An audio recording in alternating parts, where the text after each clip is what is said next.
produisez-vous comme des enfants de lumière. Le fruit de l'esprit consiste en effet dans toute forme de bonté, de justice et de vérité. Voilà. Alors, qu'est-ce que tu en as pensé? C'est quoi que tu as retenu du verset? La vérité. Non, en vrai, voilà, parce que tu as lu moi, beaucoup c'est de trucs. compliqué pour moi de comprendre ce que je lis. Genre, j'ai besoin de le relire plusieurs fois et tout ça. Mais en gros, déjà, moi, je sais que il me sauvera toujours.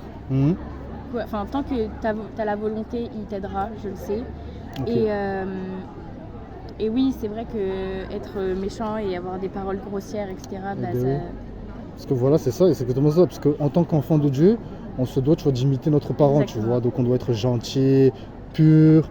J'ai pas tes copains, j'espère qu'ils t'entraînent pas dans le péché, non. Ils sont purs comme toi, ils te mettent dans le voilà, tu vois. Et que voilà, que personne te trompe, tu vois, parce que tu vois, notre nature de base, on est pécheur, tu vois, c'est ça l'évangile, tu vois. On est mauvais de base, tu vois. On aime le vice, la méchanceté, les gens. Tu vois, même depuis jeune, tu sais dire des gros mots, tu sais faire des choses mauvaises. Donc te transformer et voilà, vivre dans la lumière, comme disent tu vois, ça passe par tu vois, la repentance, tu vois, et de croire en sacrifice de Jésus-Christ, en gros. Je sais pas si tu vois. Donc du coup, si tu te repens et tu voilà, tu changes, bon, et tu te repens et que tu te tournes vers Jésus-Christ, et ben tu pourras être sauvé comme moi, je peux être sauvé du vol, du stupéfiant et des trucs comme ça, tu vois. En gros, c'est ça, je voulais te partager. Ok. Un petit commentaire? Ça me fait très plaisir en tout cas. Et salut, en fait, tu vois, je t'ai abordé, je m'appelle Joël et tout, je fais de l'évangélisation, tu vois, genre avec l'église, on a un groupe, ou même moi-même dans ma chaîne YouTube et tout. Et du coup, tu vois, si je t'ai abordé, c'est pour te demander des trucs profonds, genre le sens de la vie. Quel est le sens de la vie pour toi?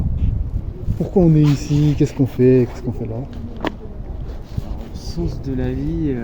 Ça change, hein, tu vois. Il y en a qui m'a dit de faire ce qui nous fait plaisir. On m'avait dit aussi, qu'est-ce qu'on m'avait dit? On m'avait dit créer une entreprise. Toi, qu'est-ce que tu me dirais, toi?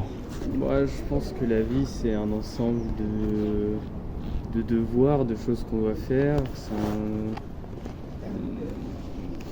un ensemble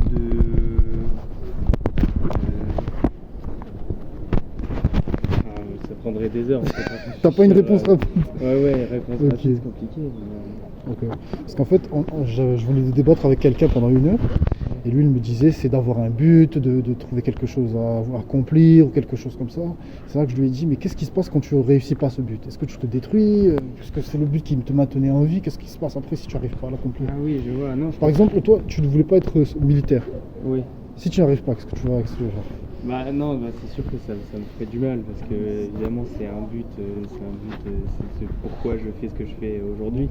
Après, je pense qu'il faut avoir un but plus spirituel. Je pense qu'il faut avoir un but. Amen. Ouais, voilà, mais dans la vie en général, sans précisément cibler quelque chose. Je sais pas si on doit cibler vraiment une profession ou une qualité de vie, ou plutôt le fait de bien vivre et de vivre avec des valeurs et de maintenir et défendre ces valeurs tout du long de sa vie. Je pense que c'est ça. Okay. Je pense que c'est ça la vie.